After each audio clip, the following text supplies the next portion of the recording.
Getting ready to do a live stream show. And in this one, I'm going to be talking about SJW comic pros and what the problem is with them. Now, you hear many YouTubers like Your Diversity in Comics and many others talking about the problems with SJW comic pros, and they really don't really show you what's wrong with them from a publisher's perspective. Now, as someone with years of publishing experience, I can talk about what's wrong with these SJW comic pros, and I can put it in perspective from a panoramic perspective. And from that panoramic perspective, from my years of publishing experience, I can tell you what's wrong with these SJW comic pros is this. The biggest problem with them has to really do with the state of the comic book industry, because the comic book industry over the last 20, 25 years has not really spent its time developing people who can teach and mentor the craft of comics to others. And that's the big problem that has led to this problem with SJW comic pros, is that over the last 20, 25 years, we've seen so many older, seasoned, veteran comic pros leave the industry, and there is no one really there to prepare and teach and mentor people and prepare them for the craft of comic book writing, the craft of comic book art, or the whole craft of comic book editing. So without the craftspeople there to be the teachers and the mentors to the next generation, this is where we have the biggest problem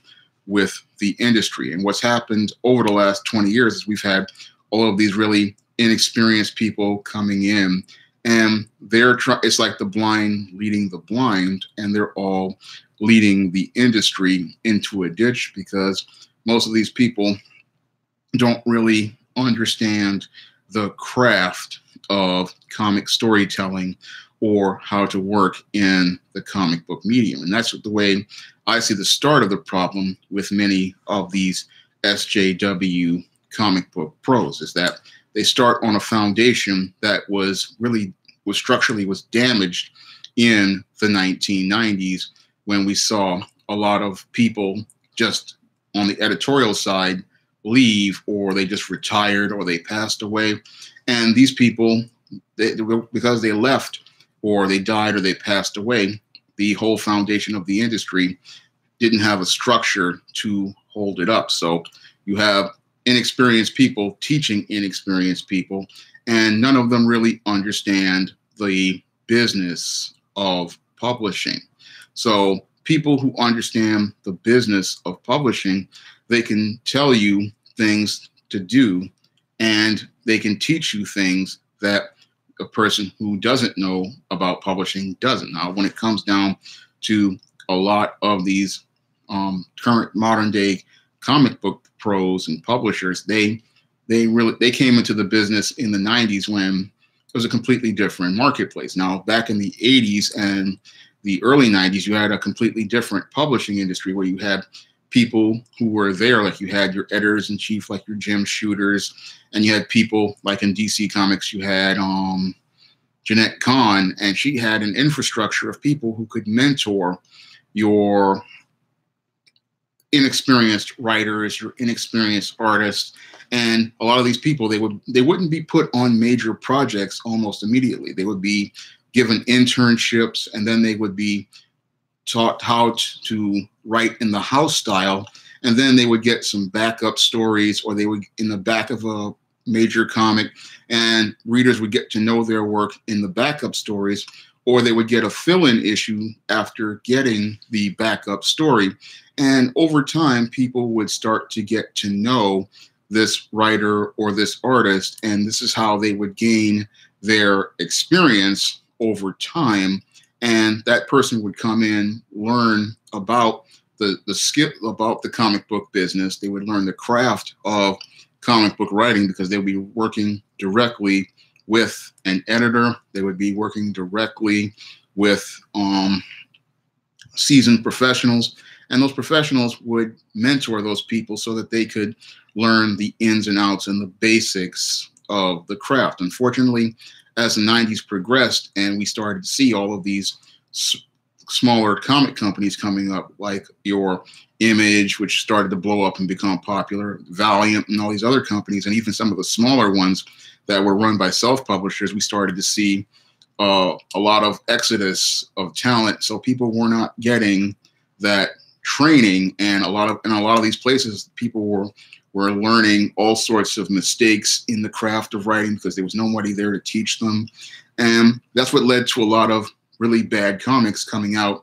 of the 90s. And I'd even say, because before then, you had people, and they would usually, if they were like trying to do their own thing, like in the 80s during the black and white craze, they made their mistakes on their own. But if they worked at a house, the house taught them what the standards were and what the industry standards were. So people who usually came to places like in the 80s, like at First Comics or Now Comics, so they had a little bit better understanding. But after the whole 90s bust of the comic book industry, we have people who don't really understand the craft of comics.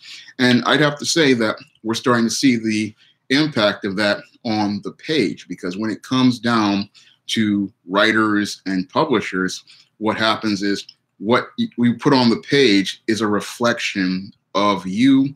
And what I see on the page of many of these so-called SJW comic pros is a reflection of their inexperience and their lack of training in the craft of writing and in the craft of comic book art. That's what I see on the page of many of these SJW comics. When I look at their pages from a objective and critical perspective, I see the kind of writing that I used to participate in when I was in my early 20s. Now, in my early 20s, I really aspired to be this writer. I really wanted to write these novels and stuff, because at the time the industry was in a downturn, but I wanted to do comics. But the stuff I wrote in my 20s was absolute garbage. And I can attest to that, because I look at it now and it's like most of it is what we call in the publishing trade, that's emotional writing. Now, emotional writing is something that you're writing based on feelings, and it's just what you feel is good, but it's not anything that anybody couldn't read except for you. So when you are writing a commercial story, it's a completely different thing than something you write when you're in your 20s. When you're in your 20s, you think everything you're writing is the greatest thing since sliced bread. But when you have to take that to a marketplace and you have to hand that to an editor is going to sit down and tell you that there are things wrong with this story. There are plot holes. There are problems related to character development. There are things that are wrong as related to the dialogue. And these are things that a 20-something just doesn't know about, because a 20-something just came out of school where all they've been used to writing is term papers and maybe an occasional story here or there, but they're not used to writing on a commercial or professional marketplace where everything has to meet a standard that is clear to the reader and concise to the reader.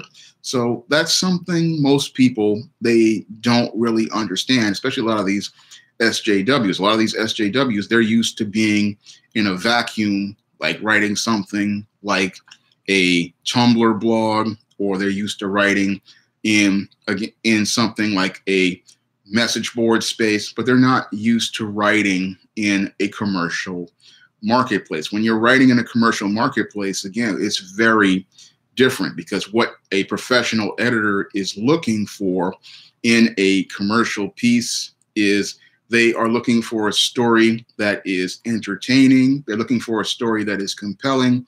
And they're looking for a story that is, most importantly, something that reads very quickly and is something that is written in an active voice. And when I look at many of the so-called SJW comics, they are oftentimes written very passively. And that's another trait of an inexperienced writer, is that they're writing everything in a passive voice. And when you write passively, what you're doing is you're taking the reader out of the action, and that doesn't compel them to keep turning pages. I remember reading Captain Marvel #1 about a couple weeks ago, and I saw all the passiveness on the page of that comic. I looked at it, I said, everything here is passive. You're pulling me back from the story, and you're not actively engaging me, because comic books, they have to be active.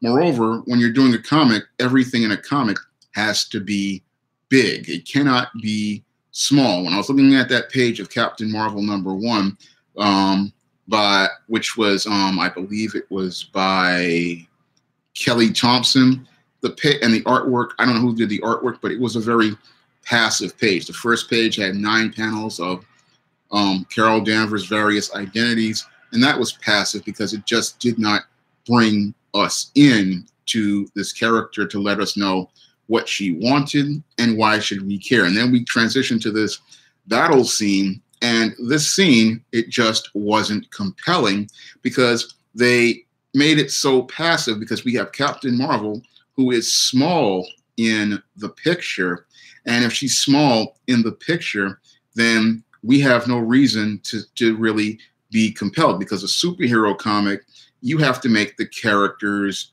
very big. They're supposed to be big, larger than life. And when they're on the splash page, they should be the center of the action, because if they are the center of the action, then the reader focuses in on them, and that makes us care about them. Because in a splash page, you're doing the same thing as you would a novel or a screenplay in the first chapter. You're doing the 3 things. You're introducing the main character, what they want to do, and why we should care. And this is something I don't see in many SJW comics, because they often use a very passive approach to storytelling. And that passive approach to storytelling is the main reason why their books start out on a very flat note. Now, another comic I looked at, which started out very passively, was Unstoppable Wasp. I looked at that book and I saw, again, you're starting out with a splash page of an establishing shot. And again, I looked at that establishing shot and I said, this is very passive storytelling. You don't introduce on a picture of a building. No, you introduce on the main character, and you bring us in on the first page with the main character. Because when you bring us in with the first page of the main character, that lets us know this character is important, and that because they're important, this is someone we need to pay attention to. And when we have comics today, they don't really do that and let us know that we need to pay attention to that person. And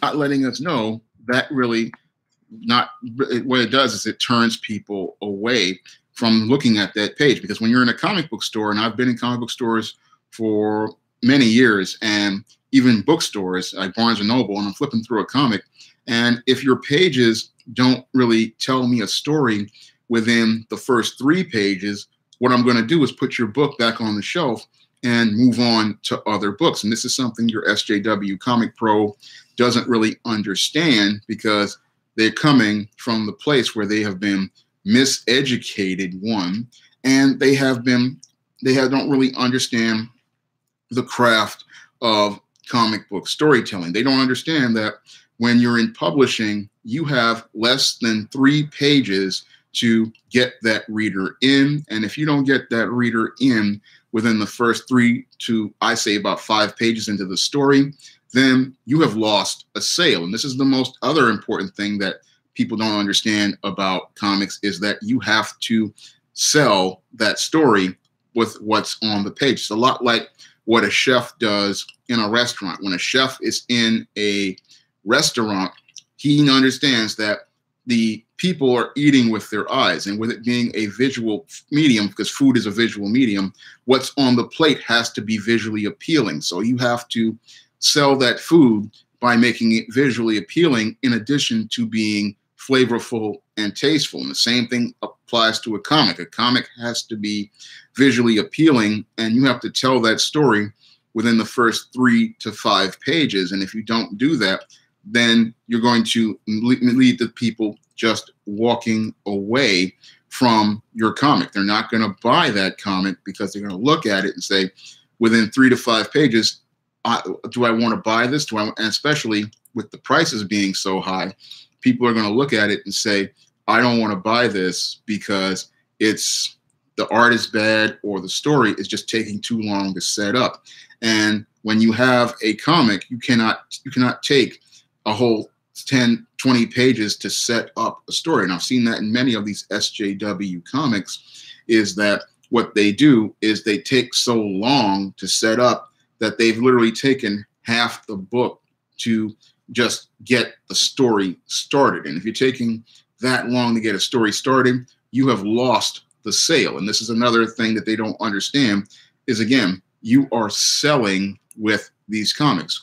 What makes the person buy a comic that's in their hand right now is the comic that they're holding, and that's going to also sell the next issue. And a lot of people don't understand that because, again, your SJW Comic Pro, they really don't have much training in the art of publishing, and they don't understand that publishing is a business. For them, they think that publishing is just something you do just to make some money, and that's not what publishing is. When you're in publishing, your goal is to sell as many books as possible. It is not some sort of vanity project where you're gonna make this book that fits what you want. Now, when it comes down to these SJWs, they believe that they can take their comics with commercial characters and make it for their far leftist political platform and push their political ideologies. And that's not what a commercial character is meant to be used for. A commercial character, like a superhero, is meant to sell a story to readers, but they want to use it as a soapbox to push their ideas about politics. And that identity politics stuff, that's not what readers come here for. For example, when people buy a Superman comic, they buy a Superman comic to watch him take on the bad guys. They don't want to be preached to in a Superman comic. So the SJW, what they want to do is make this comic a platform and a soapbox where Superman is espousing these leftist ideas, but that's not what people are paying money to go see. No, they pay to see Superman taking on his rogues gallery like the Parasite, Lex Luthor, Metallo, Maxima, and everybody who is a Superman foe, and see him team up with other characters in his family like Supergirl or Steel or Superboy, or even characters like Batman. That's what people are paying money for. But the SJW believes they can use Superman as a mouthpiece to push their leftist propaganda. And that alienates a lot of readers who look at this story and say, this is not a Superman story, or this is not a Batman story. And this is one of the big problems that goes on at Marvel, is they push these type of stories, and what they do is wind up alienating people. And they wind up alienating people.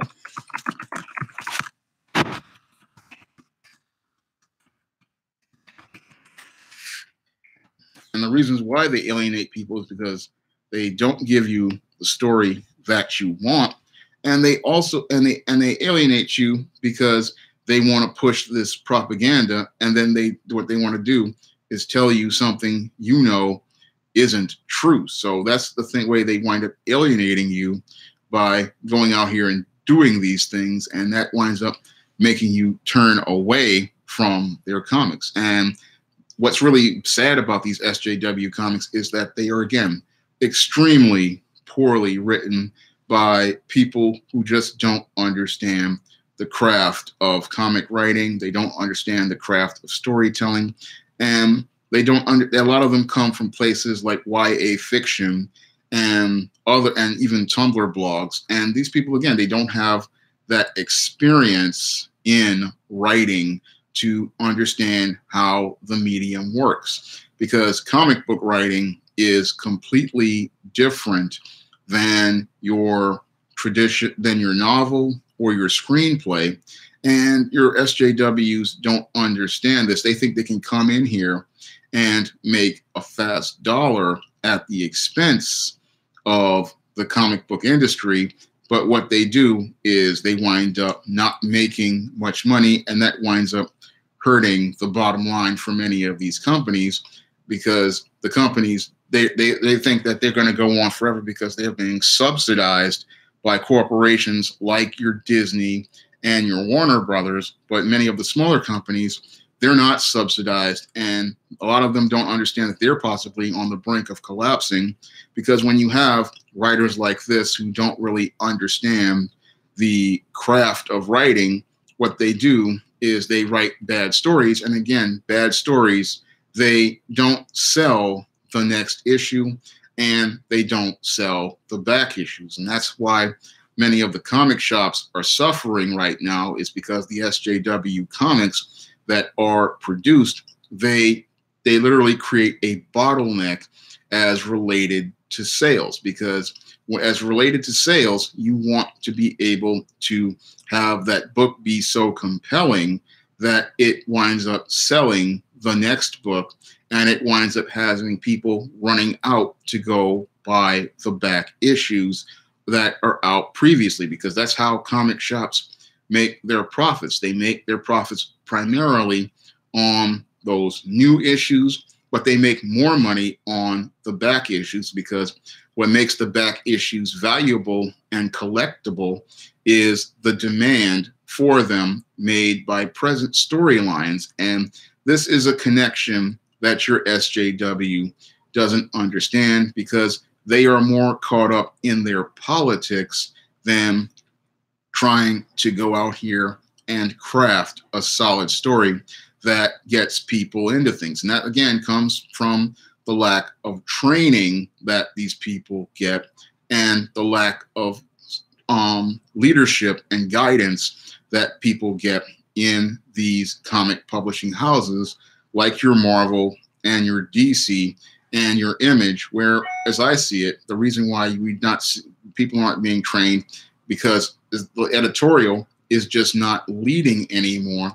Because when you have a leader in charge in editorial, then you're going to see a lot of these creators acting a lot more professionally, because they're going to understand that in order to elevate themselves and their careers, they need to have the sales numbers, because a top writer has to be someone who can generate sales and build a following. This is something I learned way back in the 90s when I wanted to, again, aspire to be in comics, but then I learned trade publishing, is that if you're an author and you have a solid sales rate, then people have an incentive to go out here and want to hire you, because they know that you're going to bring a following of readers with you.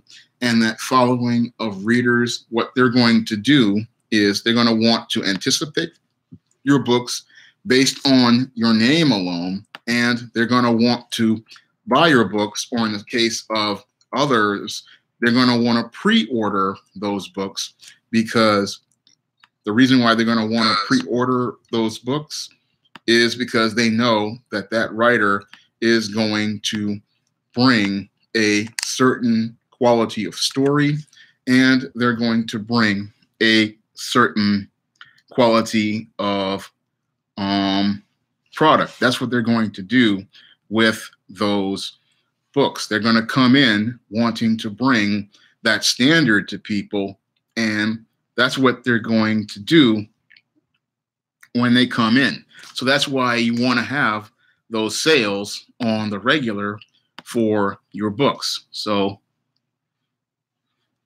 That's why you want a writer who can sell. That's why you want a writer who can sell for your books, because that person's going to bring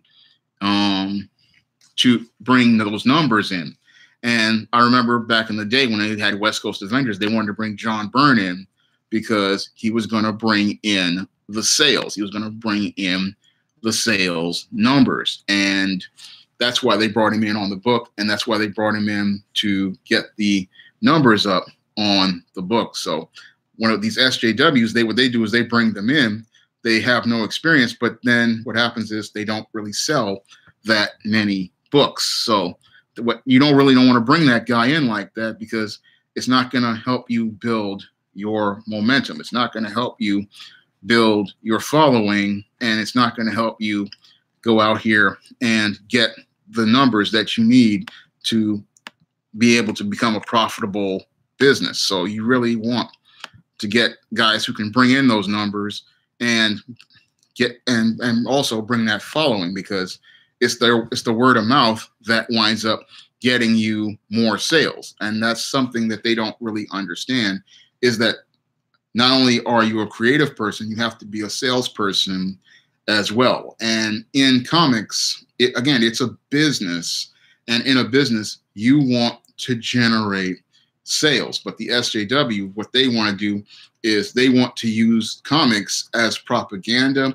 And that runs counter to what comic books are. Yes, comics do make social commentary about a community, and they make commentary about our world, but they are a commercial product. And the goal of a comic is to sell product to readers. So what you want to do is have a great product so it can do the following, which is build the word of mouth. And that word of mouth, what that's going to do is it's going to be people telling other people about a book.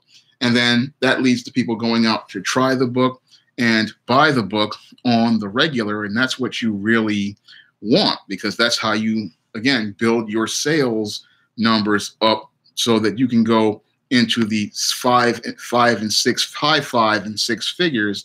Because when you're in the high and 5 and 6 figures, what you're doing is you're building a strong audience. And when you build a really strong audience, that's going to really increase your profits. And it's also going to increase the anticipation for your next book. So that's all part of the business, but that's something that SJWs aren't being taught, because we have editors in charge who really don't have any experience. People like your Joe Quesada and your Dan Didio, they're not publishing professionals, so they don't know how to train and mentor people in how to conduct themselves in order to generate sales. And this is why we have so many of these SJWs on social media believing that they are some so-called superstar out here, and because they're on Twitter and Facebook. Well, I have a Twitter and I have a Facebook, and I'm not any sort of superstar, and I don't act like that, because I understand as a freelancer and an independent publisher, I have to get sales from my public. And if I'm out here attacking people online, or going out here like some of these people, like the Max Beamers who talked about feasting on his anus, or your Robbie Reyes who actually took a picture of his own anus, you're alienating people, and you're not giving them reason to buy your product, and you're putting a negative image on your company and your company's product. So when you go out here and you act crazy, you may think you're acting like a star, but that's not how a professional freelancer acts, because a professional freelancer, what they understand is the job that they have is going to lead to them getting further jobs in the future. And if you act like an idiot, all you're going to do is wind up alienating people who are on the outside, who may possibly either buy your product or may possibly be thinking about considering to hire you. So every behavior you participate in online, it's a reflection of you, just like your work is a reflection of you. And the SJW Comic Pro, they don't understand how when you go out here and attack people online, attack customers, you're hurting yourself in the future, because what's happening is those people are looking at you and they're saying to themselves, do I want this person to either, I want to work with them, or do I want to buy their product? Because if this person's acting crazy online, then I may not want to buy their product, and then I may not want to tell my friends about their product. But these people believe that they are some sort of superstar because they are writing a comic book character, or they're drawing a comic book character, and they're acting like the 1990s with guys like Todd McFarlane, Jim Lee, and Rob Liefeld, but they don't have the sales numbers to back up that. I mean, when your order numbers are 8,000, you really are not the greatest thing in the world. A guy with 8, there are romance novels that do 10,000 by D-list or first-time mid-list authors, and none of those people act like prima donnas. They act like consummate professionals because they want the publishing house to pick up their next book. But your SJW Comic Pro, their problem is they believe that they're some sort of star on social media. And what exacerbates it is that they have no real understanding of the business of publishing, because some of them, they'll sit there like, what's his name, Kwanzaa, who got an option for one of his black comics and thinks that he's a Hollywood mogul. I'm sitting there and going, you got an option, but do you know what an option really is? Because those of us who understand the entertainment business, we understand that an option means that somebody bought the option to buy the rights to make your property into an adaptation of a movie. And what they did was just buy some time, like 12 to 18 months, to see if they could get the financing and the green light from a movie studio. And what that means is that they're going to try to get the money. It does not mean that you have a deal, because in screenwriting, in order to get a deal, it means you have to have a script sold, or it means that you have sold the rights. And selling the rights is completely different than an option, because what happens when you sell the rights to a property, what that means is the studio is buying the right to make an adaptation of your property. So when they buy your rights, that means they can take your property out and make it their interpretation of your story, and their interpretation cannot be different than what you produce. And your SJW, because they think they've arrived because somebody's paying attention to them, they don't understand the devil in those details. And it's the devil in those details that winds up making these guys look extremely not newbies, like newbies, and completely inexperienced. Those of us who understand the entertainment business, we understand an option. What it means, again, they're only buying some time to see if they can get the money to finance this project and the green light from a studio executive. And that's only 12 to 18 months. And even then, if they do get the financing, it may take years for them to get the green light. So, good morning, Benny. I'm sorry I didn't get to see the names in the super chats because it's just not coming up on my page, on my stream page. So I'm looking at the page on the YouTube channel. But when in entertainment, if you don't have a deal, hello, Tim Drake. But if you don't have a deal for anything, you don't have anything. And a lot of people, they think that it's options, and they're thinking that they're going Hollywood. It's like, no, you're far, far, far, far from anything, because unless you have a contract. No, the D Woodward. I decided to do this one abruptly because I couldn't make the video I wanted to make today, so I just decided to do a stream today. I might do another stream tomorrow. I might do 2 streams back to back. But the reason why I made the stream today is because I didn't have time to make any videos. So I'm going to be here till about 1 o'clock and then I'm going to wrap it up. But I wanted to talk about these SJWs and the problems with them. And the problems with them are that we have editors who we're not there to teach people, and we have other problem is we have nobody there to give people guidance. Sup, Gabriel? Yeah, Supremo. That's how options work. After I read books like Sid Field's Screenplay, and I learned about the craft of screenwriting, I learned how options work. And options, all it is again, what they do. Oh, I had the stream posted on Twitter, but I just did this one abruptly, Tim. I'm gonna announce the next one. I might do one tomorrow, because I really want to talk about that Black Panther and the Oscars, and try to talk about that one. I might do that one as a live stream. Yeah, the SJWs think they know everything, but they know absolutely nothing at all. A lot of these SJWs, they come into the business, but they don't understand the business of publishing. A lot of them, they think because they have a degree, or some of them like your Mariko Tamaki, or your who was that America Chavez writer? I forget her name. But she thinks she's everything, and they only have like one book under their belt. And if you only have one book under your belt, you really don't have any sort of seasoning, because just one book is not enough to really show your skill in order to do a run of comics, because it's just, you don't have enough craft under your belt. A first-time author really doesn't know much about the business, not until you do your second or your third or your fourth book that you really start to understand the whole business side of writing.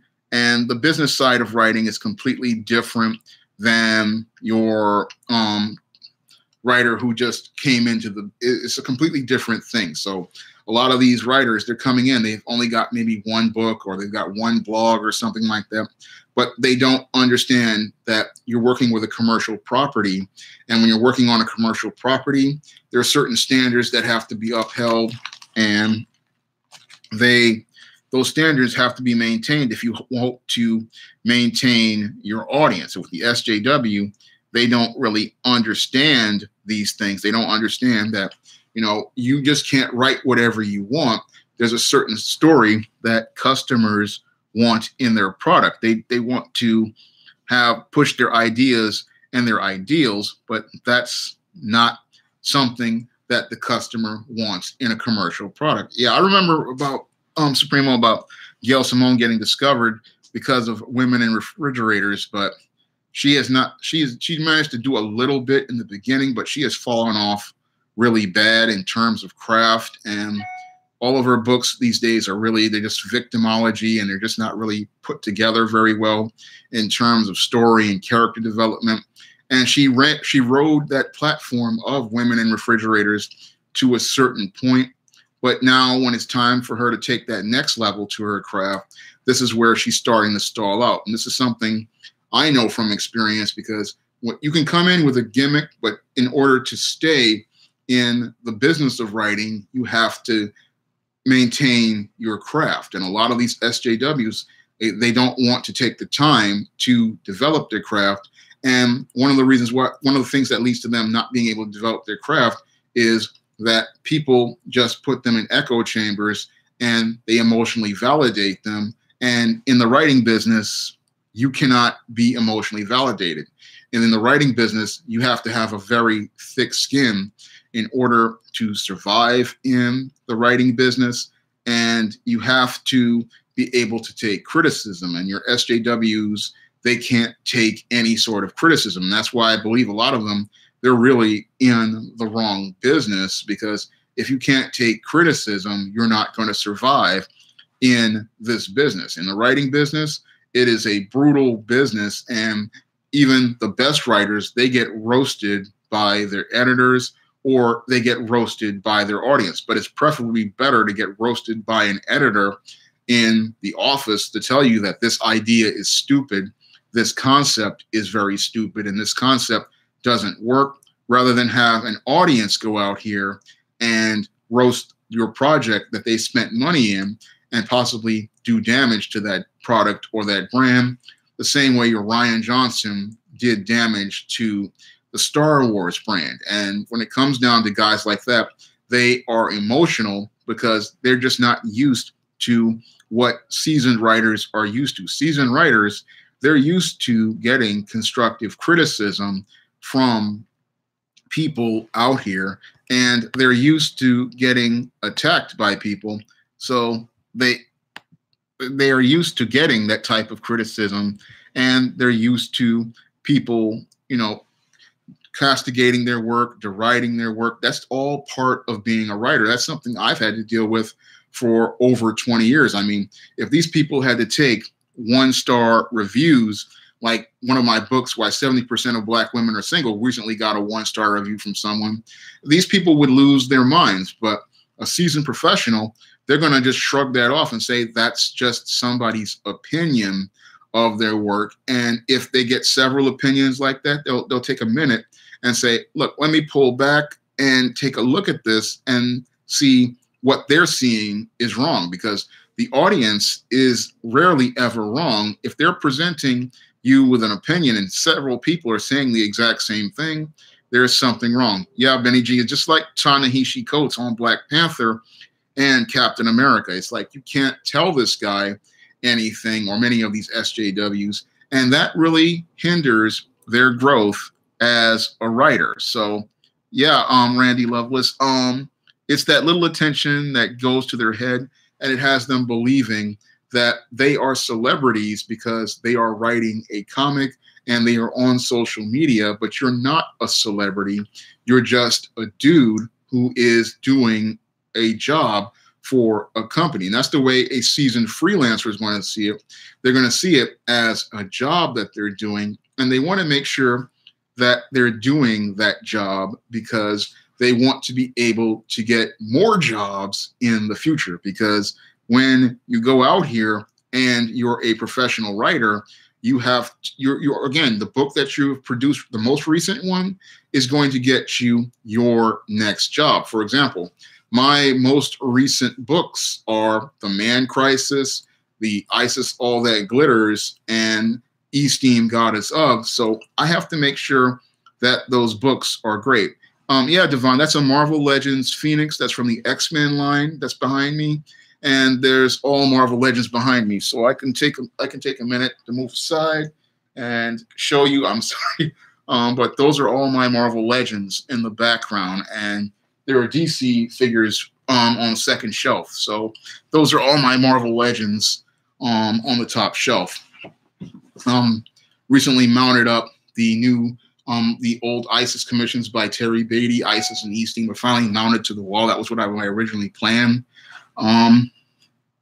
Yeah, Sana, it's really bad with Sana Amanat because she's also part of the problem with the SJW comic pros, is that she enables their dysfunction by not establishing industry standards. And she doesn't really establish industry standards. She enables the SJWism. But the reason why she enables that is because, again, she has no training in the field of publishing. Yeah, that's a classic Cyclops over there. It's a Sauron in the background, Gabriel, and the further back is Omega Red. So I have a lot of Marvel Legends. But Sana Amanat enables a lot of these people at Marvel, and because she enables those people, what they do is they never learn the craft of writing, and they never learn the craft of publishing. And that's all due to her enabling. And that enabling comes because she's what many call a carpetbagger, and she's just in the industry for a job, but she's not there to learn the trade, because writing is a craft. And as a craft, you need somebody who understands the ins and outs of it and the nuances of it. And these SJWs, they don't really want to learn the craft. What they want to do is just be able to come here, make some money, and they want to make money at the expense of the comics. So that really turns a lot of people away, because what you want to do is make this money, but then you don't care about the characters, you don't care about the stories, and you don't care about the product that you produce. And again, that really shows on the pages of many of these SJW comics, because you look at the pages, like I look at many of the pages of them, and they're terrible. There is nothing there. It's like I talked about before with Captain Marvel. It was just very passive, and a passive page doesn't get people engaged, and their passivity shows on the page. And when I look at things like Brian Michael Bendis' Naomi, I looked at that recently, and it was just a whole 32 pages of exposition. And nobody's going to pay for exposition. Nobody's going to pay for a book that basically was about a background character telling us a story that does not matter. I mean, when you're in publishing, you want to make that $3.99, $4.99, and you want that person coming back for the next book. But with the SJW, they think that comics are just some place for them to be and make their pay at the expense of people. But yeah, I read Diversity in Comics' roast of Naomi, and I read it myself recently, and Supremo, and it was an absolutely terrible book. It was about nothing. I mean, this book was about nothing. It just all exposition. This character is just walking around extremely passive, and it's like she's in the background, and the book does not give you a reason to go out here and buy it, and it doesn't give you a reason to even tell your friends about it. Another problem with the SJW books is I sit there and I ask myself a critical question I have to ask when I do I used to do queries for publishers and literary agents. They never answer the question, what audience is this for? Because I look at the books and I say to myself, who is this for? I mean, I read some of them and I would go, like Hex Wives, for example. I looked at Hex Wives and I said, what audience is going to buy this?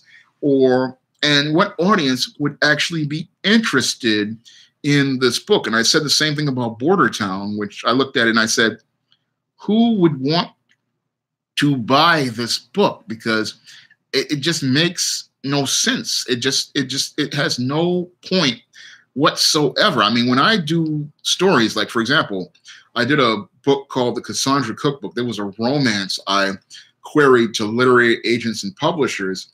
And in the query letter, I had to let people know what the core audience was, and the core audience was going to be African Americans. And for books like Temptation of John Haynes, I wanted to go for fantasy comic fans, and I wanted to go for the Black audience. So when I came in, I knew what customer bases I wanted to go for. But when I look at a lot of these SJW comics, they really don't give you a customer base or an idea of a customer base. Because I looked at Naomi, I said, yeah, you've got a Black girl in the book, but this doesn't target any African-American readers that I know of, like a milestone book. A milestone book like a Static will let you know, yeah, this is a customer base we were going for.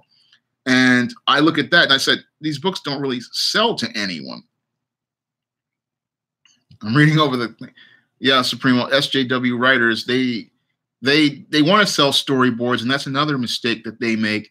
But if you're going to sell a storyboard, again, you have to have a quality adaptation. And that goes back to what I was saying about options. In order to get your script sold, or adaptation of your material sold, your material has to be compelling, and it also has to have an audience that wants to go see it. I mean, you cannot go into a Hollywood executive office talking about, yeah, I made this comic book, but they're going to ask you, what are the sales numbers on that comic? And if you come in with 8,000 orders, they're going to look at you and laugh at you, because in order for them to spend $15, $20 million on a production, they need to see at least 50 to 100,000 sales. And that's something that any businessman is going to say. They're going to say, I want to see what the numbers are on this product before I start even thinking about doing storyboards or any sort of thing as related to any sort of adaptation. So what they want to do is they want to say, hey, do you have 200,000 sales, or do you have 50,000 sales on this book? That's the way we're going to start spending money on this project, because to spend 20 million on a film or production or even 10 million on a production of a TV show, that's money they're going to lose if they go out here and invest that money. And your SJW, because they're in a fantasy, they're thinking that they're superstars. But again, you are still at the bottom of the writing world. You're not anywhere near the top of the writing world. At the top of the writing world, these are writers like your J.K. Rowlings who can go out here and they'll write a book and they're instantly going to get 100,000 sales right off the bat. I mean, just on pre-orders alone. If you look at Harry Potter, the pre-orders on her books were in the 6 figures and the 7 figures. But we look at these SJWs and they're acting like they're superstars. It's like your book, again, only gets 5,000, 6,000 or 8,000 orders and barely gets 4,000 sales. So you're not the star you think you are. So when I look at the SJWs, they think that they're all that, but you're not all that, and you're just a rookie on a mid-list level, because in trade publishing, we call that a mid-list writer. A mid-list writer is a rookie writer who's coming out, and their projects are to see if they can build an audience. And usually if they can't build an audience after maybe the 3rd book, usually that writer is cut, because they go, look, we gave this guy 3 chances. Usually the 1st book, it may do okay. The 2nd book should build some momentum. And the 3rd book should really start building some momentum in trade publishing. And if you can build that momentum, then people can start taking you seriously. And that's why I say, again, your 3rd and 4th book really shows if the audience is really going to be behind you. But the SJW, they think that they're stars because they're working on one comic, but have you built up the audience and the sales to show that you can sustain yourself in this business? But they have this bad attitude, and that bad attitude, again, is enabled by inexperienced editors like your Joe Quesadas and your Dan Didio's and your Sana Amanats, who give these people passes, and they give them passes because they themselves don't know the craft of publishing.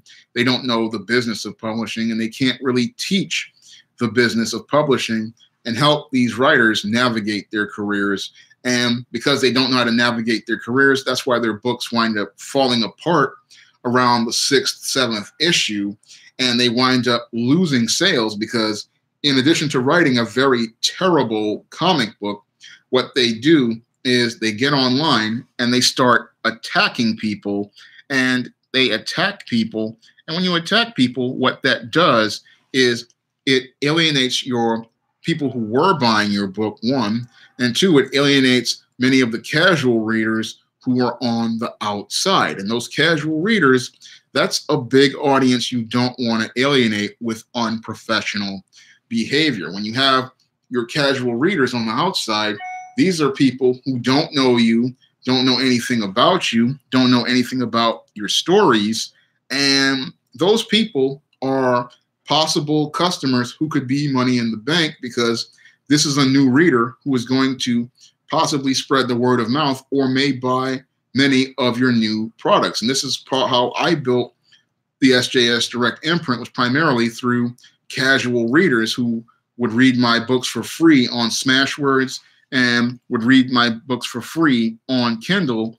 And many of those people, they would read a free ebook, they would like what they read, and then they would go out here and they would go buy more books because they liked what they read. And I didn't go out of my way to go on Twitter and Facebook attacking people or getting personal with people or saying things that would alienate or upset other people. Usually, for the most part, when I was on social media, what I would do is just promote my work, or possibly like on Twitter, I would talk about maybe going to get a hamburger, or maybe I would talk about something like going to get a pizza or something. Or sometimes I would just go out and promote other people's work. Like if I liked somebody's work, I would go out of my way to promote their work and let people know about it. And that's how you build goodwill in the community. And that's how you build goodwill with readers, because it shows that you're a professional and that you're serious about things. Sometimes I would use my social media to promote my blog, or I would promote videos. but that's about it. So there was no attacks on people, and that's how you build good customer service. And this is another thing your SJWs have no training in, is customer service. They think that the customer is supposed to serve them, but when you're in publishing, you serve the customer. And part of customer service is building a relationship with your customers, like what I'm trying to do with these live streams, like what I've been trying to do with my YouTube videos, and what I've been trying to do with my blogs and my social media is build that relationship with the customer. Because when you build a relationship with the customer, what that does is it lets the customer know that this is someone who cares about the products they produce and someone who cares about them and will listen to them. So customer service is something that is sorely lacking from the comic book industry, because a lot of people, they believe that the product is supposed to be theirs, and they believe that they are entitled to the customer's money. Me, myself, I believe that I have to go out here and earn the customer's money, and I earn the customer's money by going out here and, one, publishing quality books like the books in the SJS Direct imprint, such as the ISIS series, the E-Steam series, the John Haynes series, the Temptation of John Haynes, Smith-Storella trilogy, and my men's issues books. That's how I build the relationship, by presenting a quality product. And then I create a professional image which allows people to connect with me and have a relationship with me. But your SJW, they are so busy trying to attack people, they don't see how they're pushing people away from them and how they're pushing people away from their products. You can't sell to someone who you attack. And this is something they don't understand. They believe that they can just go out here and attack people, and that they're going to come back and spend $3.99, $4.99 now on a product that is of poor quality, and then they're going to get attacked and be abused as they're spending their $3.99. And then when people come back to the SJW, they want to make themselves out to be the victim, when you cannot be the victim when you're attacking people. That's what turns people really off about these SJW comic pros, is they abuse people, and then they want to come here and say they're a victim and you're not doing right by them by not buying their product. But why should I buy your product if you're going to abuse me? And this is something that they have a hard time understanding. Money is just not given to you because you make a comic. Money is earned by you going out here to sell, because publishing is a business, and part of publishing is selling. And a lot of writers, they don't really understand this. They think that they can just do this. I think I'm reading a comment from Supremo. Yes, there is room in comics to tell stories that make social and political commentary. And yeah, Denny O'Neil and Neil Adams did that with Green Arrow and Green Lantern. They did a great job of that. There is a place for that. I mean, Rod Serling did it in the Twilight Zone. There is a place for social commentary, but the place for social commentary is between the lines of your story. It's not to put it in your face. The SJW, what they want to do is they not only want to put that message in your face, they want to scream at the top of their lungs.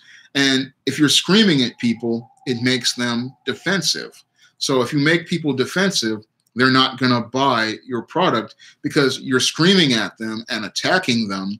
But if you do it the way Rod Serling did, where you're doing it between the lines, people will learn about your message and they'll feel a connection to that message and they'll want to go out and buy more of your product. Oh, I haven't heard about Power Records. I have to go look at those records in a minute. E-Deck, but I'll look at it and I'll see what it is. But commentary is between the lines, and anybody who understands shows like Twilight Zone, Have Gun Will Travel, Star Trek, The Next Generation, and Deep Space Nine, you watch those shows, you will see how they make their commentaries between the lines of a story, and they're not going to put it in your face. What they're going to do is they're going to use something as a metaphor for something, or they're going to use a comment something to make a commentary, and they're going to tell their story between the lines. And that's how they form relationships with people, and that's how people learn from their story. Because I learned a lot from watching those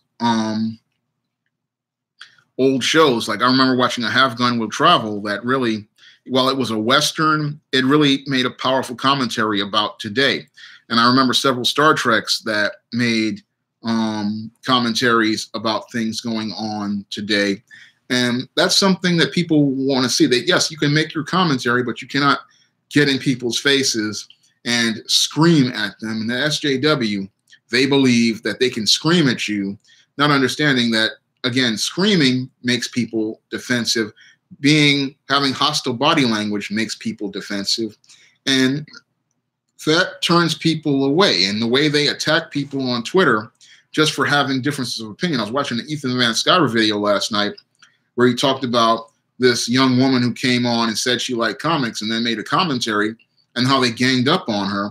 And that doesn't really get you more sales, because that same woman who was attacked, who liked comics and then was attacked by these SJW comic pros, what is she going to tell her friends? She's going to say comic pros are whack jobs, comic people are crazy, and then she's going to tell people not to buy your product. And that's why, again, you need somebody there to teach customer service and customer relations, because this SJW, their behavior, it's a business killer. And the way they approach things kills business, because they believe it's their way or the highway. And in commercial business, it cannot be your way or the highway, because it's the customer who has the money, and it is your job to earn their money. And that's what I try to do with my SJS Direct books. And the way I treat people is I try to earn your money. I want to earn the money out here and earn the sales and earn the word of mouth. But they don't want to earn those things. What they want to do is say, I'm writing such and such popular character, so you have to buy my product. And as we see from the sales numbers, people are saying, I don't have to buy your product. And I don't have to buy your product, one, because your product, it does not fit what I want in a character. Two, it is of poor quality. And three, you are just being an argumentative, difficult person. And I don't want to deal with this because this product is not good. And the way you are treating me is extremely unprofessional. So I look at that, and that's why they cannot really go out here and sell like they're supposed to, because any seasoned writer like myself, we understand that we have to go out here after the book is published and sell hard. So that's why you always see me making a lot of ads talking about my books, and they're posted before the video, because that's all part of what is a part of publishing, is that the whole thing is that you have to sell that book. It's not just the writing of the book, it is the selling afterward, because the selling is how you get the readers to buy the book. You have to go out here and let them know why this book is important, why they need to read this book, and why they should spend their money on it. So you have to go out here and you have to convince them that this book is something that they need. And that was something I had to do with books like Spellbound, and it was something I had to do with The Man Crisis. I had to actually get out here and not only promote on my channel, but I had to promote on Obsidian Radio, and I had to go out here and promote in order to build the audience for the book. But your SJW, they don't understand this. They just believe you're just supposed to make these comics. They're supposed to be poorly done, and you're just supposed to just buy them because they made them. And that's some messed up stuff. And that's what the woke mentality is. It just, I made something and it features such and such ethnic group, or it features such and such narrative about victimization, and I'm supposed to go out here and buy this because it's so woke. But that's not how business works. They don't want to go out here and learn the business, and that's why a lot of these books are failing. And what's really sad is we have people, again, like your son Amina, who don't have any training in the publishing industry. We have people like your Dan Didiot, they have no publishing training. And again, it's like the blind leading the blind, and they're driving the comic book industry straight into a ditch. And they're driving the comic book industry into a ditch because there's nobody there to lead these people and teach them how the business works. I see a lot of people, again, on Comicsgate side, they will fight with them, but the whole thing is that we have to do more than fight. We have to educate people about the business of publishing, and we have to teach people about the business of comics. So people have to understand that in the publishing business, it's a rough business, and in that business, 90% of all books fail. And when you have 90% of your books fail, you need to have 10% of those books to sell to cover the losses of the 90. But the big problem at Marvel is right now, and it's starting to creep into DC, is you're having 95, 96, 97% of the books fail, and nobody's understanding on how to try to get these books to profitability. They're so caught up in their identity politics and their agenda that they don't see that if you don't have profits, you cannot stay afloat in business. And if you cannot stay afloat of business, what's going to happen at these Marvel and DC is they are going to fold the house and take the properties and outsource them to another smaller publisher. And that's how they're going to keep the trademarks in business. And many of these guys, they're going to wind up on an unemployment line, which is what's happening at DC right now. You're starting to see layoffs, and you're starting to see a bit of an implosion on that side of the street.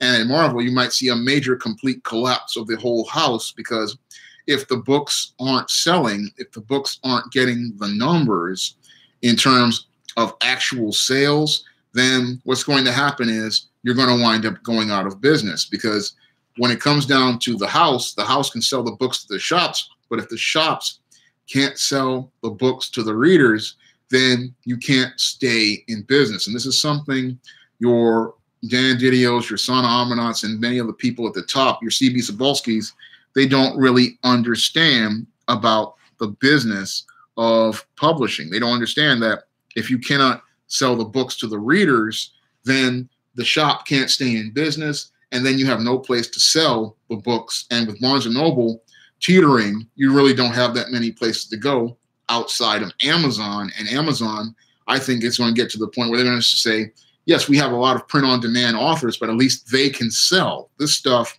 you make a lot of it, but it doesn't really sell, because a lot of these comics, the numbers are lower than even some of the Kindle books that I see from self-published authors. I mean, some of these SJW, some of their books, their numbers they're lower than KDP books that are produced by self-published authors out here. Some of the top self-published authors do better sales than many of your books, like your Squirrel Girls, your Kamala Khan, Ms. Marvels, and many of your other SJW books.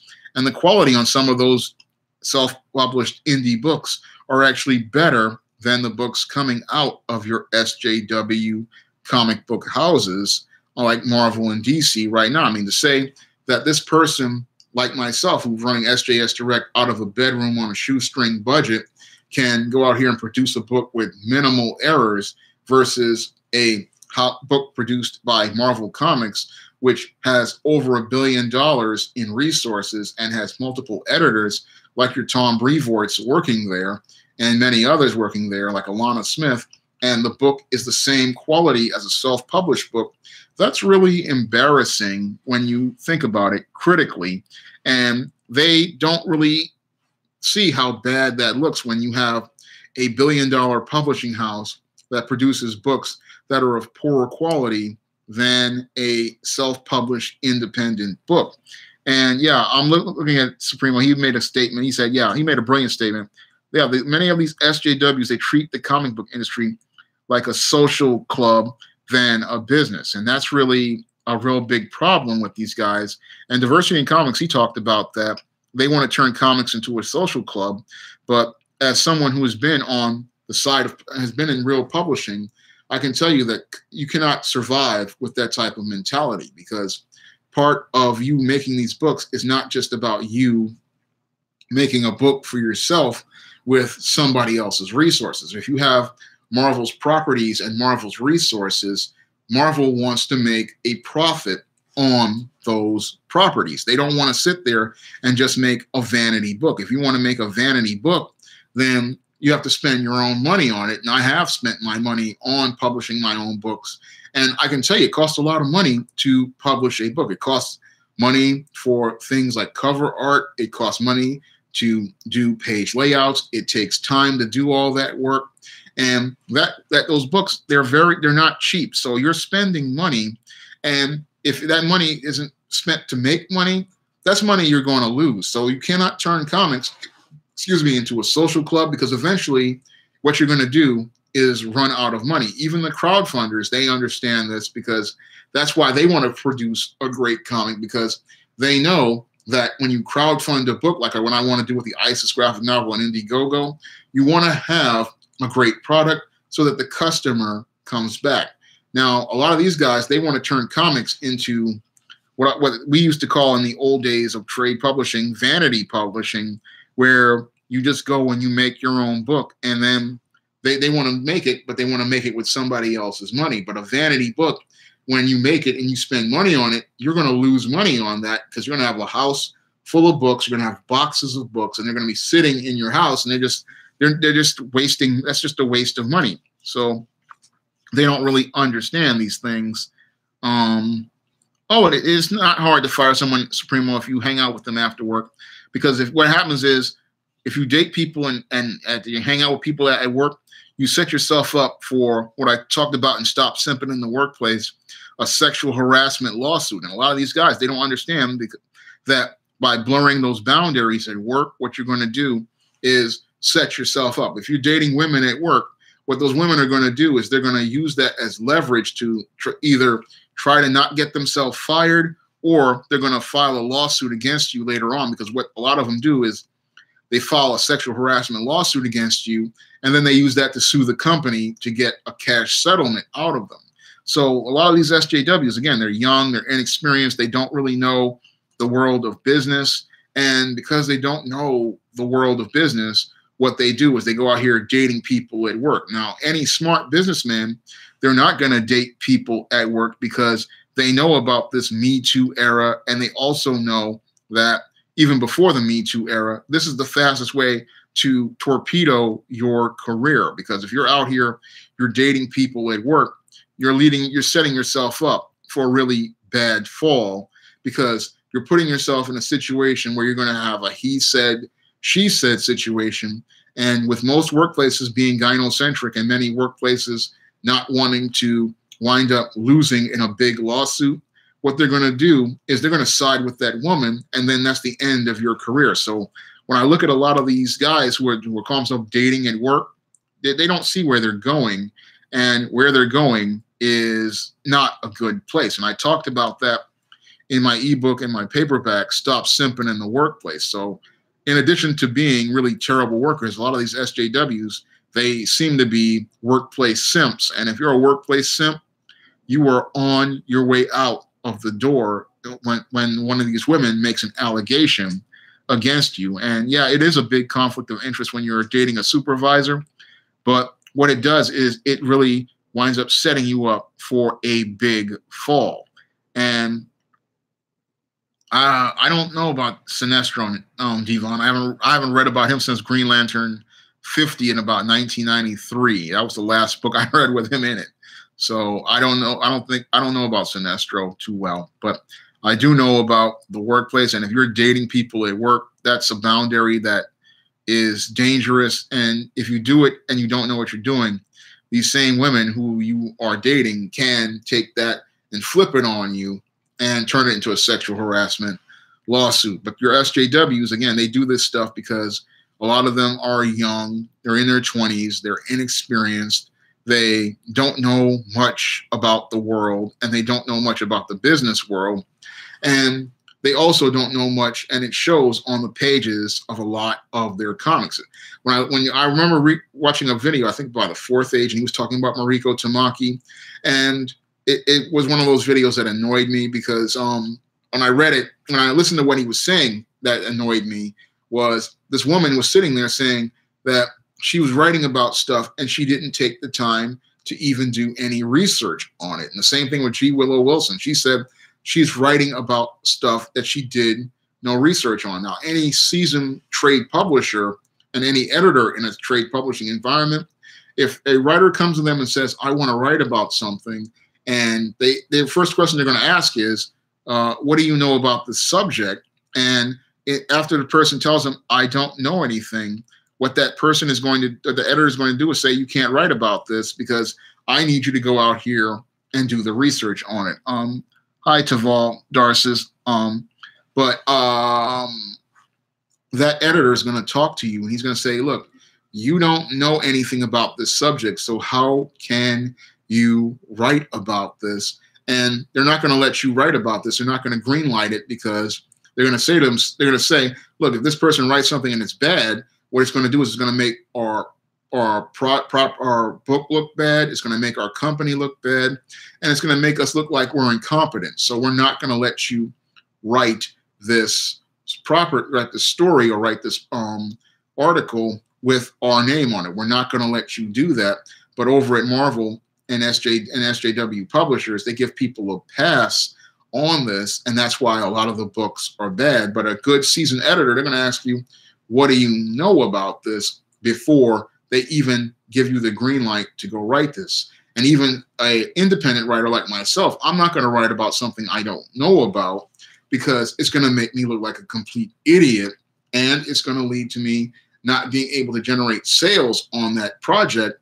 And it's also not going to lead to me being able to get future sales on future work. So I know from experience that you have to know about what you're going to write before you write it, and you have to do research on things before you write them. Now, when I was writing Spinsterella back in 2015, I sat there, and before I started writing the book, I said, yeah, I know some things about the goth subculture, but in order for me to really know about the goth subculture, I have to do research on it. And that's when I started watching thousands of hours of goth videos, and I started reading numerous websites and numerous materials about the goth subculture, so that when I came time to write the Spinsterella novel, I came into it with good knowledge, and I wrote about what I knew, and many of the goths let me know that I got it on point. And then when I did Spellbound, I did more research, and I did at least about 3-4 years of research before I was finished the Spinsterella trilogy, because I was doing research as I was writing and doing research before I was writing, so I could get a good understanding of the subculture and the foundation of the subculture, which is the music. So I listened to a lot of music. I listened to a lot of goths, and then I also talked to a lot of goths, and that was how I was able to go in here and write that story. But when you have a SJW, they're going to come in here and they write stories, and they don't really do the basic research. I mean, when I do stories, I do extensive research. Sometimes I'll be on Google Maps and I'll be looking at a location because I'm talking about a certain street or a certain neighborhood. I remember for one book I did, Cassandra Cookbook, I actually went down to Brooklyn Heights and I saw the brownstones myself before I started writing about them. And that's what you have to do. You cannot just come from, I want to write something. You have to come from, you know this, and you have to know something about it before you write it. So when it comes down to a lot of these SJWs, they just want to write from emotion and what they think they know of something, not what somebody actually knows about it. And they don't want to listen to somebody else who has more experience and expertise on an area. And that's another big problem with your SJWs, is a lot of these guys just can't take constructive criticism. A lot of them, they will go out here and they can dish it out. They can attack people, but they can't sit down and actually take constructive criticism from an editor or another writer. And what happens is they get real defensive. And if you're going to be a writer, you cannot be defensive. You cannot be this person who, the minute somebody looks at your work and says something is wrong, you want to start attacking people and start insulting them. because those people are, one, your customers, and two, they are the person who has to go out here and read your work. So when somebody is trying to tell you something is wrong, something is wrong. And when you get 3, 4 people telling you something is wrong, it's best to listen. And then usually I have to go out here and listen to people. When they tell me something is wrong, I sit down and I actually listen to them when they tell me something is wrong. And it's better for you to listen to an editor than have to listen to guys like Diversity in Comics go out here and roast you in the worst way. Because when it gets to that point, that means it's in the customer's hands. And if the customer is telling you things are bad, what's happening is you've just lost a whole bunch of sales, because one Diversity in Comics roast video can destroy a book's sales. And if you get 4 or 5 guys making those types of videos, then people are not going to start taking you seriously as a professional in any sort of publishing industry. Because if everybody's reading your books and laughing at them, or they're roasting you, that means your reputation is taking a huge hit. And your SJW comic pros, because they believe that they are Hollywood superstars because they are on Twitter and Facebook, and they are popular on Twitter, and not even popular, they're just there. They don't even have half the followings of a goth YouTuber like Black Friday or Drac Makins. These guys don't even have that type of following, but they think that they're superstars, and they're not. Oh, Supremo, yeah, I remember Suicide Squad. I remember Ostrander doing that type of research, and we need more writers to do that type of research. When he said he studied Australian culture and slang to write Captain Boomerang, but that's the way you make the character more real and authentic to the reader. Because if you do that research, people will look at the story and see themselves in it, and readers who don't know that culture and experience, they will get an extra dimension on the culture. So that's one of the reasons why you do research. And that was one of the reasons why I did so much research to do the Spinsterella trilogy. I was sitting there saying, I want this book to really take you into the Black Goth subculture. I want you to see what it's like to be a person who is Black and Goth. And I want you to see the Black Goth experience from what I present in the story. So I went out here and I did so much research because I wanted the story to be as real as possible to the reader, and I wanted them to be able to immerse themselves. But when your SJW comic pros come around, they don't. Oh, Lion 2012 says he has a lot of my books. He loves my videos. And no, he just says he loves my videos. And he has work that he wants to publish. I'm glad you're listening to me from Toronto. That shows how far people are, because I have a lot of big international audience. I have people all over the world who listen to my stories, and they buy my stuff all over the world. They buy it in Germany, in the UK. And they buy it in Japan. They buy it all over the world. But when it comes down to the SJW, they just don't know how to do things. They don't do that research, and it shows in their stories. I remember reading some Mariko Tamaki, She-Hulk, and she wrote this whole scene in Times Square.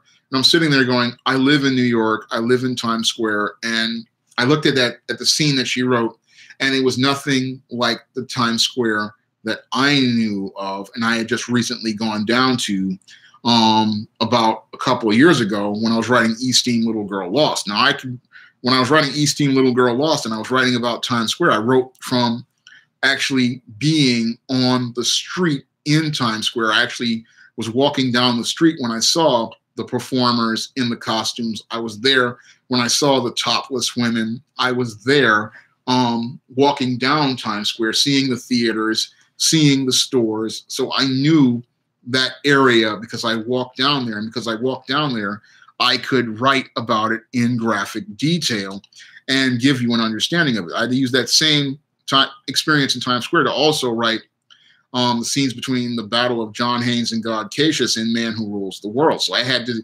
use my knowledge of what I knew in order to make the story stand out. But when I looked at Mariko Tamaki She-Hulk, she did not do the research, and it was clear to me and I've seen this in numerous stories from SJW Comic Pros, is that they often write from a place of feeling, but they don't do their research to really take you there. Yeah, that's right, Omeo. The first thing you have to do is know what you're writing. If you don't know what you're writing, then you cannot really tell the story. You really have to know what you're writing. And good writers, they usually come in before they even write the subject. They're going to come in doing the research, and they're going to know something so that when they write the story, it sounds and feels real to the reader. And that's what they want for their stories, is they want you to become immersed, and they want you to come into that world, and they want those characters to come alive. They want that story to come alive, and they want that picture to become real to you in your imagination. But with SJW books, due to the passive approach to storytelling and the writers not knowing what they're writing about, what it does is it pushes you away from the story, and you don't feel anything that resonates with you.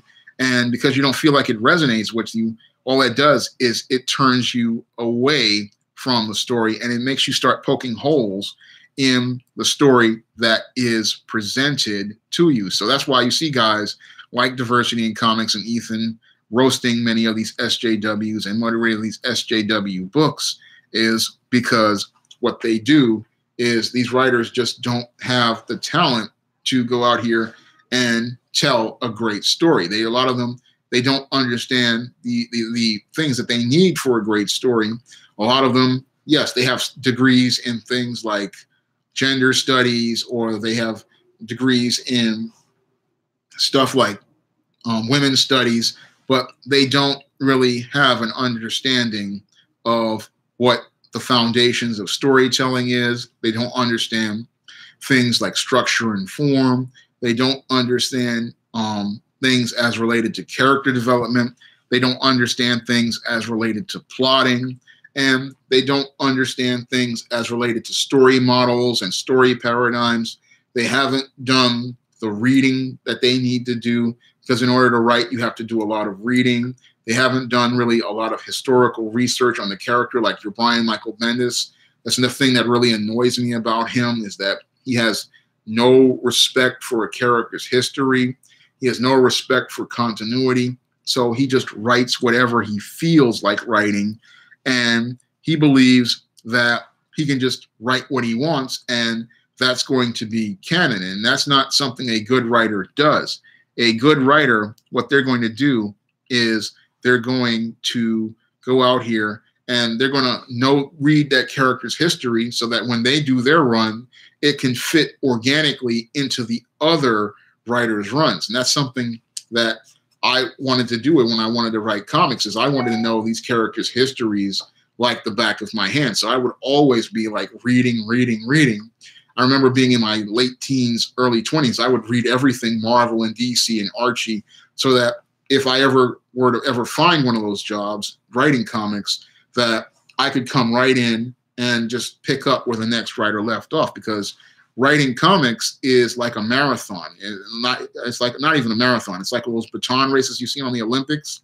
So after one writer finishes his run or her run, they have to hand the baton to you. And usually after they hand the baton to you, you have to keep the momentum moving forward in the race. So you have to be able to come in and be able to pick up where that writer left off. And one of the things the old writer has to do is leave that character in good condition. And that's another thing that a lot of editors aren't really getting on a lot of creators about, is leaving the character in good condition, so that when the next person picks up the run, they can start telling stories and the book can continue to generate momentum in terms of sales. So what's happening now is, what happens is the creators will come in, like these SJW pros will come in, they'll do their run, then the series will get canceled, they'll reboot the series. But what that does is it slows the momentum of that book, because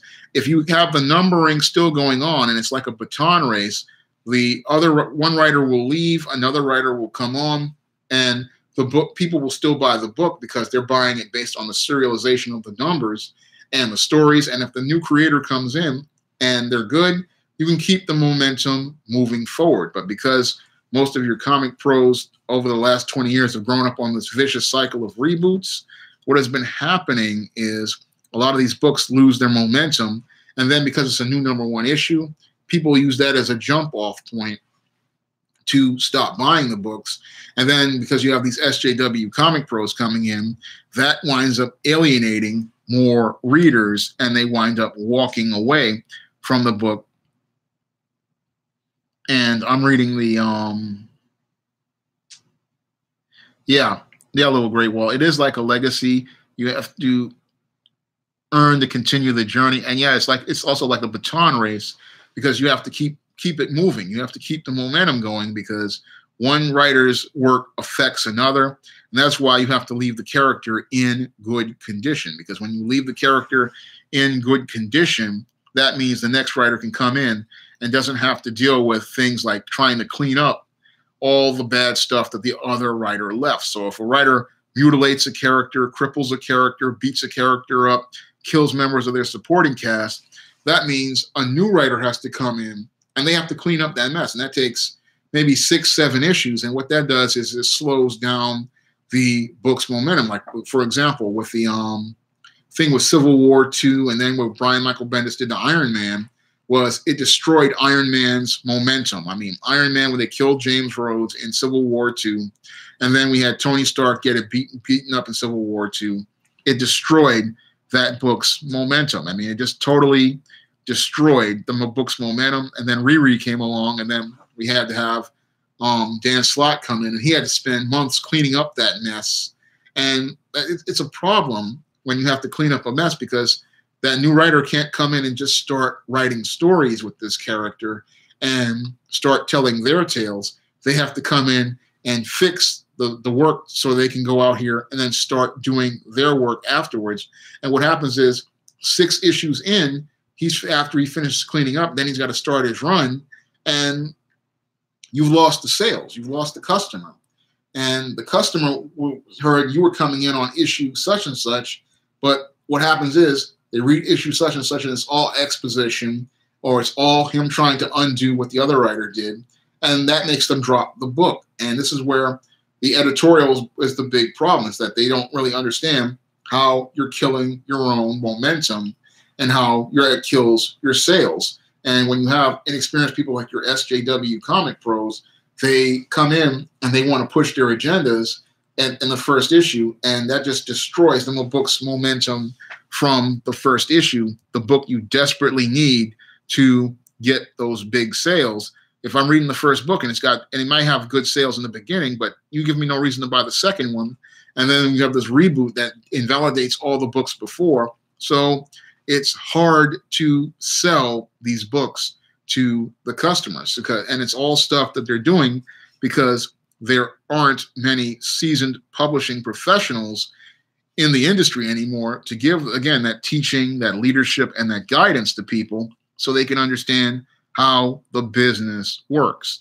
They're all thinking that they can just go get this easy job working in comics, but it's not an easy job at all. In order to understand publishing, you have to understand there's 2 sides to publishing. There's the creative side to publishing, and then there's the business side to publishing. And the creative side, yes, you can be very artistic, but the business side will tell you that you need to make this where it's able to sell to an audience, and you have to be able to make this book work in a way that is appealing to readers. And when I look at your SJWs, they want to turn comics into a club, and they want to make products that appeal to themselves, but then they don't want to make a product that is appealing to the customer, and they feel entitled to the customer's money. And if you think that it's going to work like that in a world of business, that's just not going to work. Now, if you understand the world of business, you understand that books are a commercial product, and they are a product that are some of the hardest to sell. So your SJW, you're thinking that they can just come in here and make some easy money, but no, that's not the case at all. Books are the hardest product to sell in business, and that is just paperbacks and hardcovers alone. That's a tough business, and comics is even tougher to sell in this business. It's really tough, and if you don't give people incentive to go out here and buy your product by doing things like alienating them or creating bad product, then they don't want to buy your product. And this is something they do that a lot of the SJWs don't understand. They just think it's an easy money. They think that they're going to get a fast track to Hollywood. They think they're going to get a fast track to stardom. And they're deluding themselves by believing these ideas.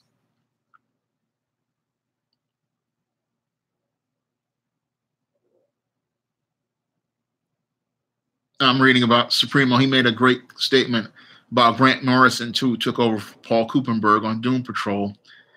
And yeah, you have to do that. Is you have to wrap your stories up, and then you have to leave the characters in good condition so that another writer can come on. So I guess Paul Kuppenberg talked to Grant Morrison, and because you have to do that beforehand when you're passing that baton, is you're talking to one writer.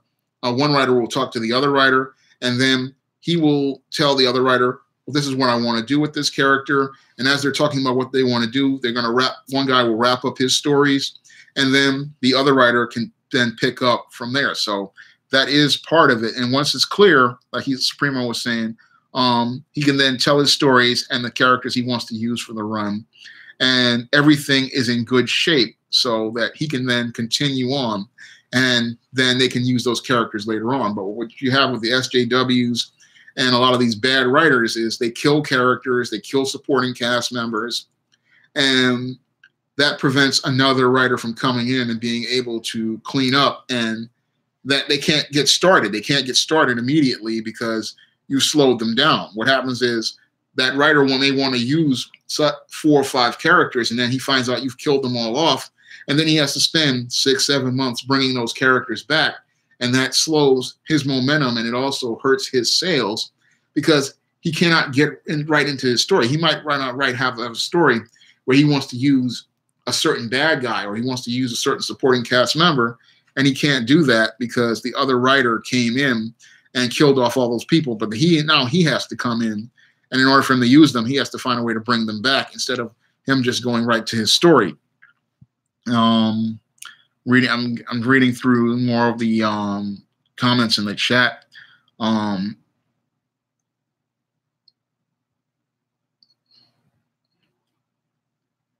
Okay, I think I've read them all, but when it comes down to writing, you really have to think about what you want to do. And SJWs, they don't really think much about anything. Everything with them is emotion, everything with them is feelings, and everything was about what they want, and it's never about the customer.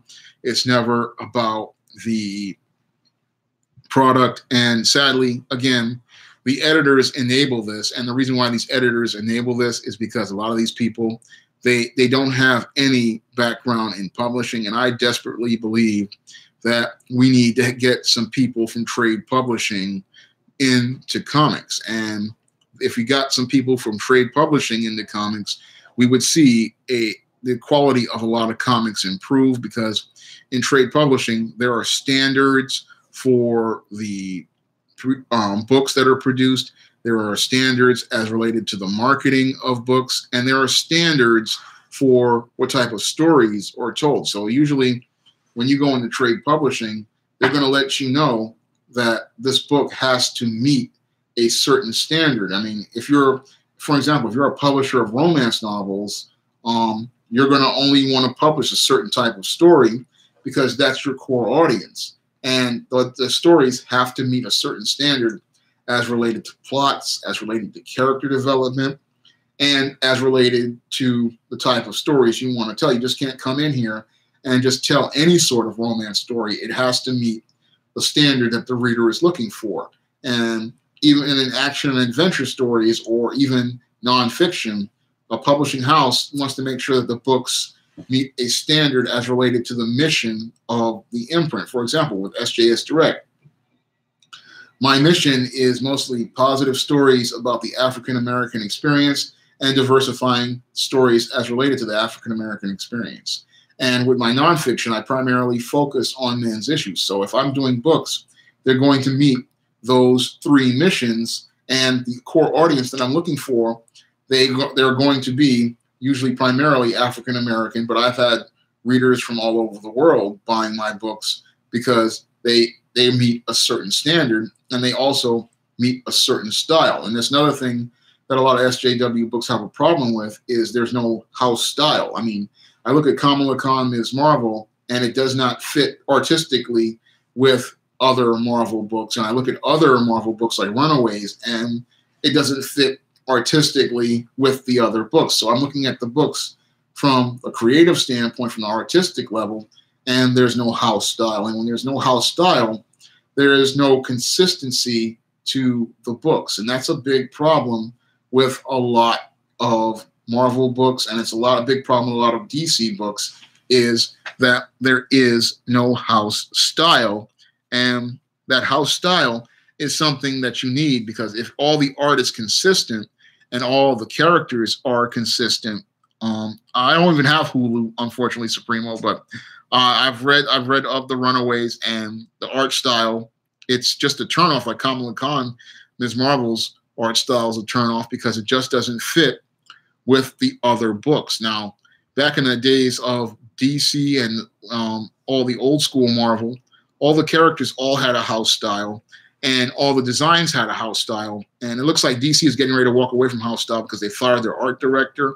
When you have an art director, he keeps the house style consistent, and he keeps the designs consistent so that customers can easily recognize the characters from book to book, publication to publication, and even possibly imprint to imprint.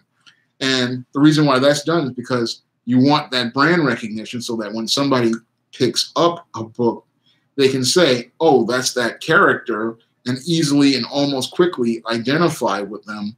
And that's not being able to be done because there's no house style anymore. And that, again, goes back to editorial not being able to enforce standards as related to product. And you really need strong editorial in order to get that house style. I was reading a dude's thought. He said it's no style at all. And that's true. There is no house style, and you need house style in order to get the book to build the audience. And that's all part of the whole business aspect of comics, is understanding that there has to be a house style. There have to be standards as related to story. There has to be standards as related to the story model. And the SJWs, they don't understand these things. They're just given these jobs by people because they're their friends or they're hooked up. But they don't understand that there is a whole business to this, and there's a whole business related to it. Because if you do a book that isn't consistent and the art isn't of top quality, what's going to happen is people are going to look at that book and they're going to say, I'm not going to buy that. And you don't want that. You want that book that people are holding in their hands. You want them to go home with that book. And that's part of a good writer, a good creative team. They're going to want to make sure that this book is the best, because they understand that once you have that book in the person's hand, you want to make sure it never leaves their hand, because comics they're sold by hand, and that because it's a visual medium and it originally was meant for boys, it's meant to be in the person's hand. So once they put it in their hand, you want to make sure that it doesn't leave their hand, because after they have read this book and you have them excited, that means they're going to come back for either the next issue or they're going to head to the back issues. And that's what you want. That's what comic shops want. They want you coming back for not only the next issue, they want you coming back for the back issues, because that's how comic shops make their big profits. Comic shops make big profits on back issues. And if there's demand for a back issue, that means that the value of that back issue goes up depending on the amount of supply and the demand. And your SJWs, they don't understand this because they're coming here for fast money, not understanding that it's a business and you come here to make money in a business. So that's something they don't really get about comics. They sit there, they want to be in this business, and they're only here because they can't get anyplace else. Because back in the day, these people, many of them, they would have been teachers in your public schools. But what happened is that in public school, they wound up raising their standards. Now, in order to be a teacher these days, because I have a family member who are in education, you have to have a master's degree and you have to have a teaching license. Before that, all you needed was a bachelor's degree, and you could go there and collect a check for $40,000 starting salary. But these days, you have to have a master's and you have to have a teaching license. And that's why we have all these people trying to run over to comics, because they can't get into other businesses and they just don't have the ability to come in there, because again, those businesses, they have standards and requirements, and the comic industry sadly doesn't have any standards, because many of the people who used to be leaders in the industry, like your Jim Shooters and your Jeanette Kahns, they knew the standards, but they're no longer here in the industry to impose those standards. So you have people with no experience coming in, like your Sana Amanats, your Dan Didio's, your Joe Casadas, and they're letting people in because they like them, but they're not letting them in based on, as Diversity in Comics has talked about, merit or experience. And because we're not having people coming in based on merit or experience, what's happening is the industry is falling apart, because you have people who just don't have the skills that are needed. Now, as I see it, when you're hiring someone, you want to have people who meet certain standards, because they're going to give you a more consistent product. And the big problem with comics is that you don't have people there who can meet a consistent standard all the time. So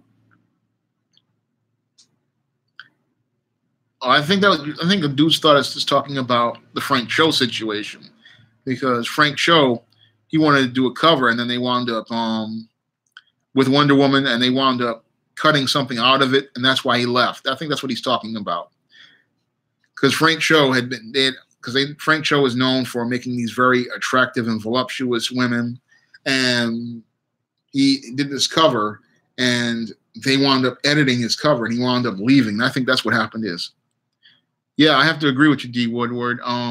Yeah, it's become a last refuge for the useless. These are people who, again, they couldn't get into. They have degrees, but they could not get into teaching, because, again, in order to teach now, you have to have a master's degree and you have to have a teaching license.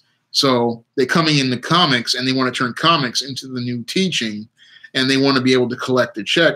But what they don't understand is you've picked the worst business to ever be in, because publishing is a brutal business, and this is a business that 90% of the products fail to get an audience, and usually 90% of the products wind up canceled in 6 months to a year, because usually if an author cannot generate an audience after, I say, about the third book in trade publishing, and usually after the third series, that's when the house just says it's time for you to go, and it's time for us to bring somebody else in, because it's obvious you cannot generate the sales and you just don't have a following. So they will write that person off and then move on to the next person. And that's just how brutal the business is. But thanks to the SJWs in editorial, these people wind up staying in a business for years and even decades, when the industry can no longer sustain these people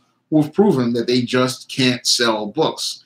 And again, in trade publishing, they would have been fired a long time ago. So it's just become a refuge for a lot of people who are dead weight, a lot of people who are useless, and a lot of people who just don't have experience. And they're coming in here, and sadly, because there's nobody teaching the trade of comics, they're not learning the trade of comics. So that is a big problem with the comic book industry right now. So you have a lot of people, they're here in the business, and they're not only just there learning bad trade, they're learning bad skills, and they're believing they're learning the right way, when in actuality, they're learning the wrong way. And it's like teaching, it's like the blind leading the blind, and they're driving the industry right into a ditch.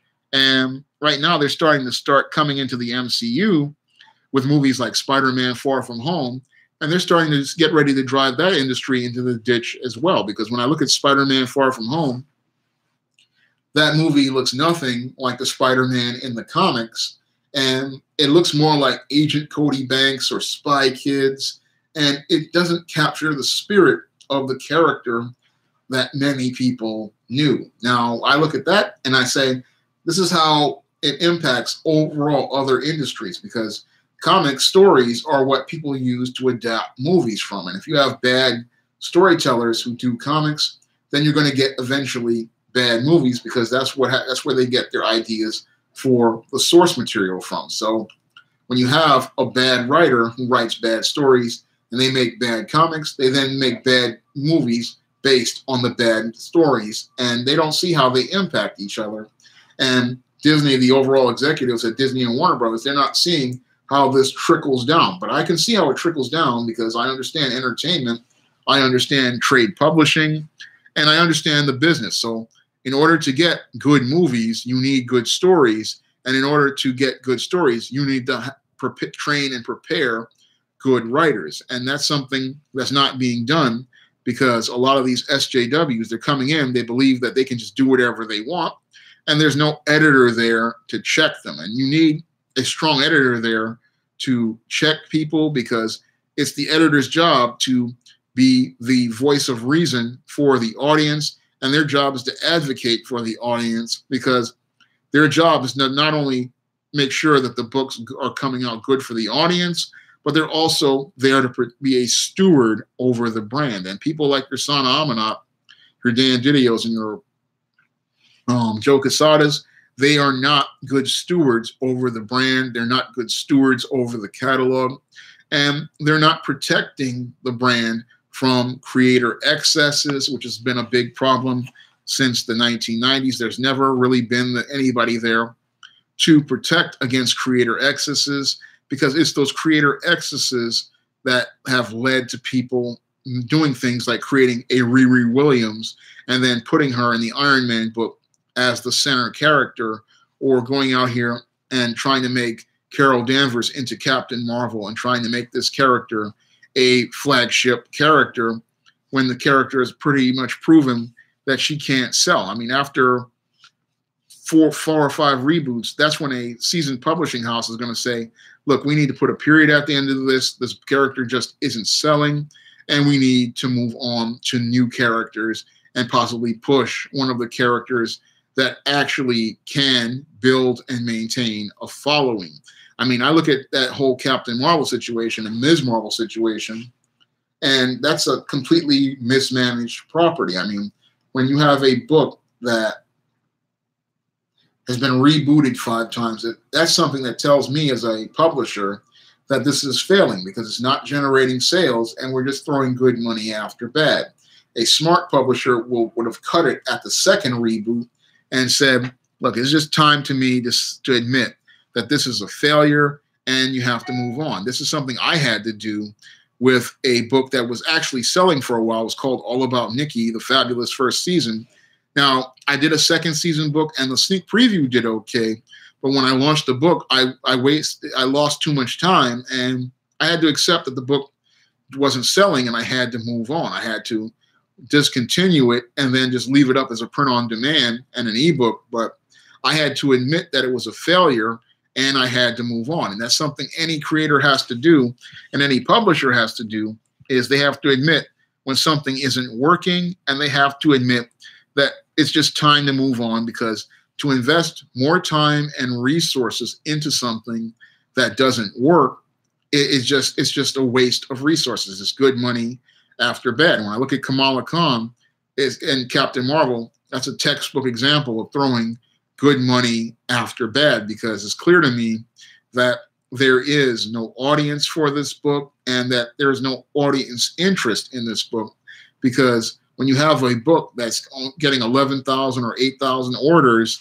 that means you're only getting 5,000 sales. See you, Devon. Because it's about 12:56, but I'm gonna do like 5 more minutes. But yeah, so Yeah, Supremo. Yeah, Carol Danvers has never been successful, and to spend more money on her is it's ridiculous to spend that much money on her, and she's just not generating revenue. When you're a publisher, you want characters that generate revenue, and the SJWs, they're so emotional and caught up in their emotions about the characters that they're not thinking about this as related to sales, because every book that fails costs a publisher money. So every time you have a book that does not sell, that's money that the publisher is losing. And this is something your SJW doesn't understand, because they don't approach publishing from a business. They just see it as a social club, and they see it as something that they do just because they want to make these vanity books, or they want to push their political agendas with certain characters. Or in the case of Sana Amanat, she just has this Kamala Khan as an avatar of herself.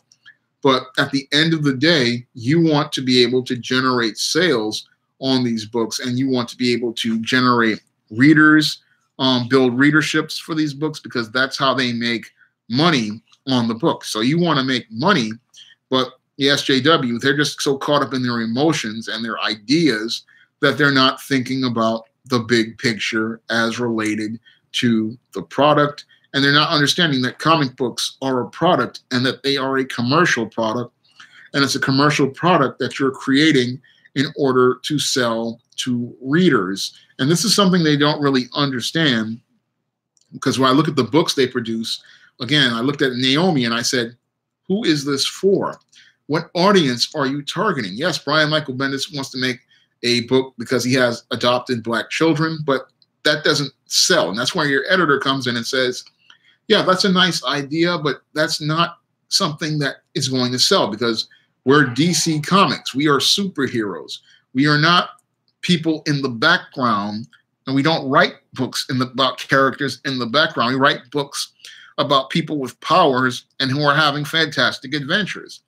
So that's something your SJWs don't understand. That's what guys like Brian Michael Bendis don't understand, and many others. They just come into the business and they don't understand that it is a business. And many people don't understand that it is a business, because in most cases, many of these people who are in comics today, they have not learned the trade of publishing.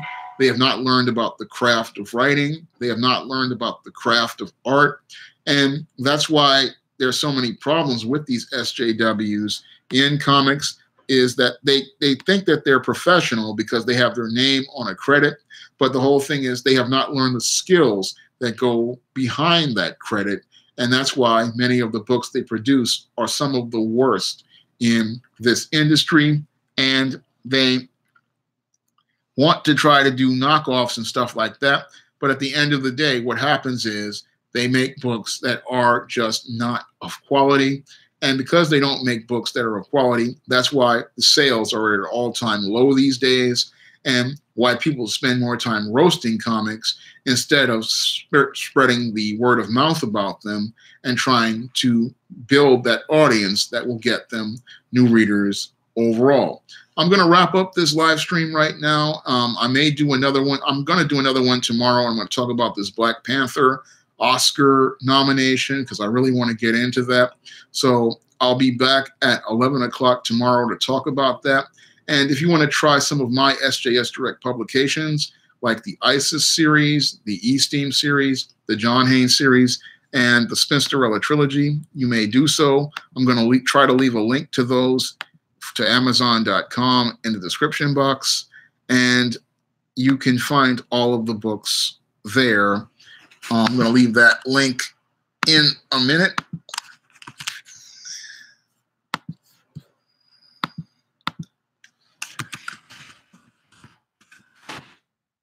And I'd appreciate it if you picked up some of my books, because a lot of my stuff is top quality, and I'm urging you to give it a try. So that's going to be the end of this live stream. I'll be back tomorrow about 11, and I'm going to be talking about this Black Panther Oscar nomination then.